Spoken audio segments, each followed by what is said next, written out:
ठीक है, केस क्या है, क्या पढ़ रहे हैं हम लोग? Simple microscope. ठीक है, ओके। सिंपल माइक्रोस्कोप में हम लोग एक लेंस यूज कर रहे हैं, सिंपल, जो मैग्नीफाइंग लेंस। कौन सा लेंस है? Convex lens. ठीक है, कॉन्वेक्स लेंस यूज कर रहे हैं हम लोग। और इसको एक बार हम क्या करें, बिना लेंस के, ये आई है, ऑब्जेक्ट को रखा आई के सामने।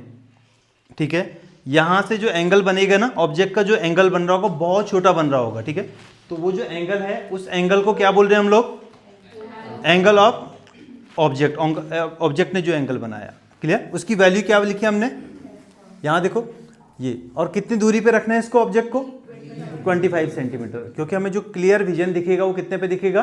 25 सेंटीमीटर पे। तो मैंने यहाँ पे डी भी बोलते हैं उसको, तो डी डिस्टेंस पे रख दिया, ऑब्जेक्ट को रख दिया डी डिस्टेंस पे। ये क्लियर है?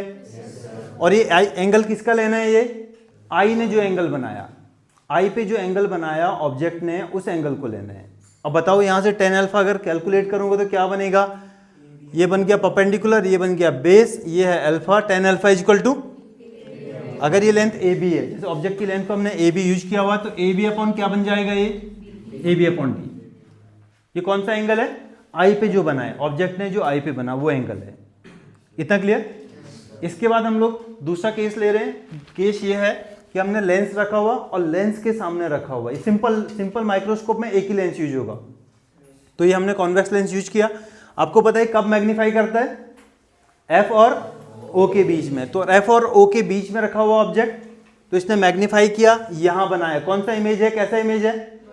वर्चुअल। तो वर्चुअल इमेज बनाया इसने। क्या इतना क्लियर है? तो ये वर्चुअल इमेज बनाया इसने।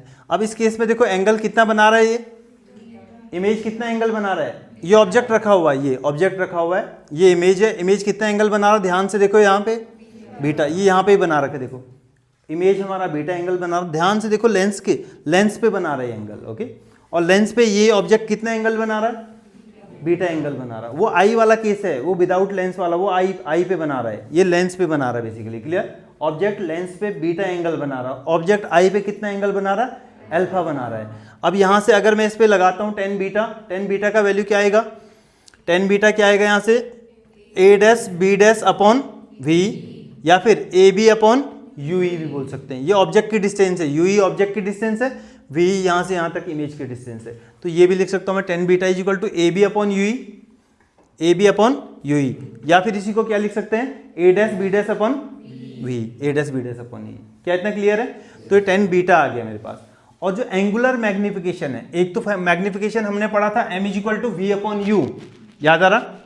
तो ये कौन सा मैग्निफिकेशन था? Linear magnification. यहां पे हम बात कर रहे होंगे एंगुलर मैग्निफिकेशन कि एंगल में कितना मैग्निफिकेशन हो रहा है, ओके। तो देखो इसका फॉर्मूला है एंगुलर मैग्निफिकेशन, कैपिटल M से अगर डिनोट कर रहे इसको, तो ऑब्जेक्ट इमेज ने कितना एंगल बनाया उसका tan बीटा लिखना है यहां से, tan beta upon tan alpha.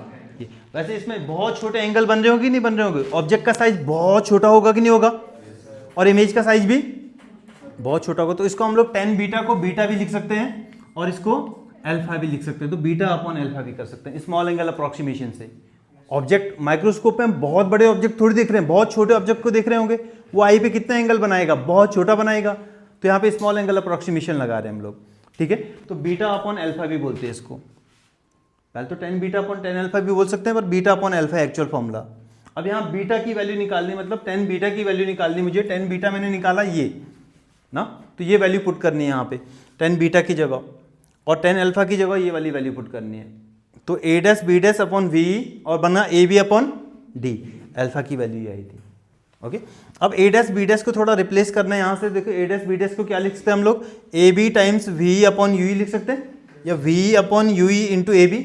तो वही लिखा मैंने, देखो A B times v upon u और डिवाइडेड बाई यू। और इसके डिवाइड में क्या था बताओ तो? tan अल्फा था। tan अल्फा की वैल्यू क्या, सॉरी इस v भी था, v भी लिख दिया पहले। और उसके बाद tan अल्फा की वैल्यू क्या? A B upon D. तो ए बी अपॉन डी, क्या ए बी से ए बी कैंसिल हो जाएगा? v से v कैंसिल हो जाएगा। क्या बचा यहाँ पे बताओ? d अपॉन यू, ये d अपॉन यू बन जाएगा। और इस d को मैंने अलग लिख दिया, इसको लिख दिया 1 अपॉन यू। अब यहाँ पे जो केसेस बनेंगे, दो केसेस बनाने हैं। एक बनेगा स्ट्रेस्ड आई का और एक बनेगा रिलैक्स्ड आई का। क्लियर? ये